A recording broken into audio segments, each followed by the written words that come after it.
C'est le podcast du pouvoir d'achat, épisode inédit. Quelles sont les tendances du marché immobilier en ce début 2021?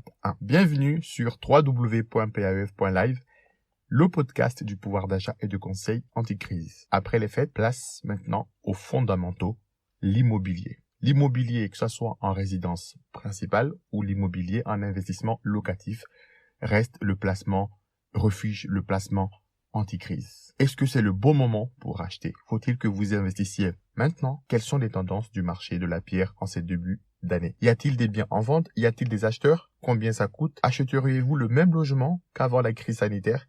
Quelles sont les conditions d'accès au crédit au niveau des banques? Accrochez-vous, je vais partager avec vous et attraper un crayon quelques statistiques et chiffres clés sur les tendances du marché immobilier en France. Alors, il faut savoir que selon un sondage Harris Interactive, 87% des Français estiment que la pierre est un bon investissement. Alors, il faut savoir que les tendances en ce début d'année, il y a une offre qui se fait rare, mais qui fait face à une forte demande, tant sur l'ancien et sur le neuf. Donc la crise n'a pas changé, en fait, cette tendance-là.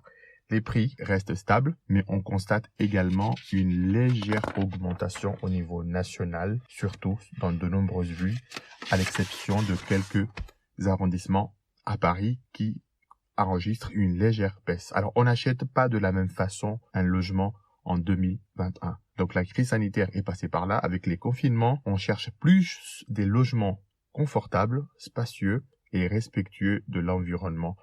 On recherche de plus en plus à acheter en campagne. Du côté des banques, il y a eu un desserrement ou plutôt un assouplissement des conditions d'accès au crédit avec un taux qui reste historiquement et durablement bas. Il faut compter aujourd'hui 1,17% de taux moyen en décembre 2020 et la durée moyenne reste de 19 ans, soit 229 mois.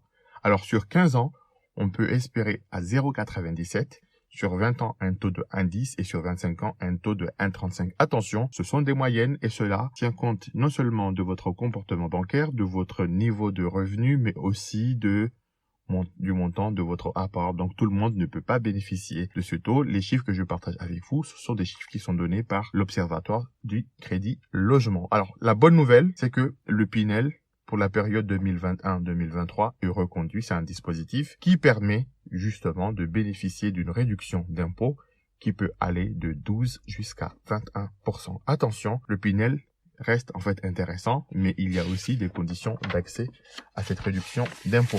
Voilà, donc j'ai partagé avec vous quelques données du marché, c'est très sympa, mais maintenant, voyons voir combien ça coûte, qu'est-ce que vous devriez avoir pour que vous achetez en fait un logement. Donc je vais partager aussi quelques chiffres sur l'Observatoire de l'immobilier de la FPI, daté de novembre 2020. Il faut savoir que globalement sur la France, on enregistre une hausse de 0,3%.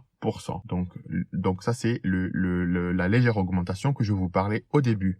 En région, on constate une hausse de plus 3,3%. En Île-de-France, il y a un petit recul de moins 0,1%. Voilà, donc en Île-de-France. Donc il faut compter 4 181 € le mètre carré en région. Il faut compter 5 129 € le mètre carré en Île-de-France. À savoir que les villes comme Lille, Rennes, Nantes, Lyon, Bordeaux, Montpellier, Aix-Marseille, dans toutes ces villes, nous enregistrons une hausse, bien sûr, du prix au mètre carré. Donc les régions restent de plus en plus attractives et les villes moyennes aussi.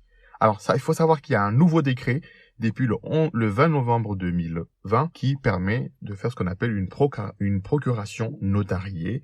Donc le notaire peut être mandaté pour signer en fait à votre place si vous lui donnez une procuration. Donc les conditions sont encadrées. Alors, il faut noter aussi qu'il y a un recul des accédants avec des revenus modestes puisque l'apport moyen constaté aujourd'hui est de 15%. Donc il est très difficile de faire un crédit sans apport et on constate que il y a eu un assouplissement au niveau de l'endettement où on peut aller jusqu'à 35% avec une durée qui se rallonge légèrement de 25 à 27 ans. Alors, par rapport à tous ces chiffres, vous, comment vous vous situez? Où est-ce que vous en êtes?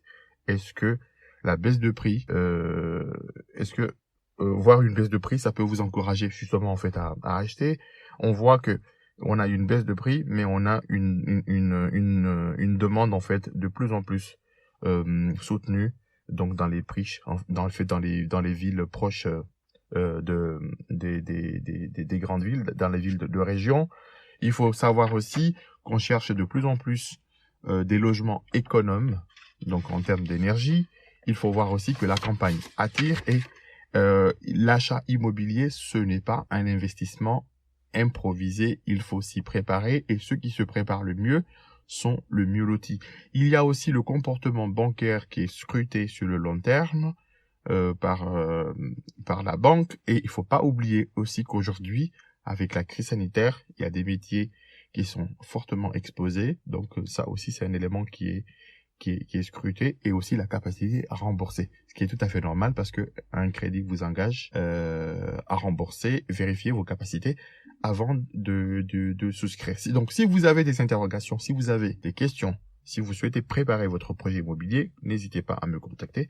Je répondrai volontiers en fait à vos questions. Alors, vous avez pris connaissance des tendances du marché de l'immobilier 2021. Je vous recommande également d'écouter comment protéger votre patrimoine avec l'épisode Assurer votre prêt immobilier. Pour d'autres conseils pour accroître votre patrimoine immobilier, sachez que il n'est pas trop tard pour investir. Donc, n'hésitez pas à vous abonner au podcast via iTunes, Google Podcast, Spotify. Si vous connaissez un ami, si vous connaissez quelqu'un à qui ce podcast ou cet épisode peut intéresser, n'hésitez pas à partager. Je vous remercie et je vous dis à très bientôt pour d'autres épisodes concernant à la fois le marché, concernant à la fois ce qu'il faudrait faire pour améliorer ses finances personnelles.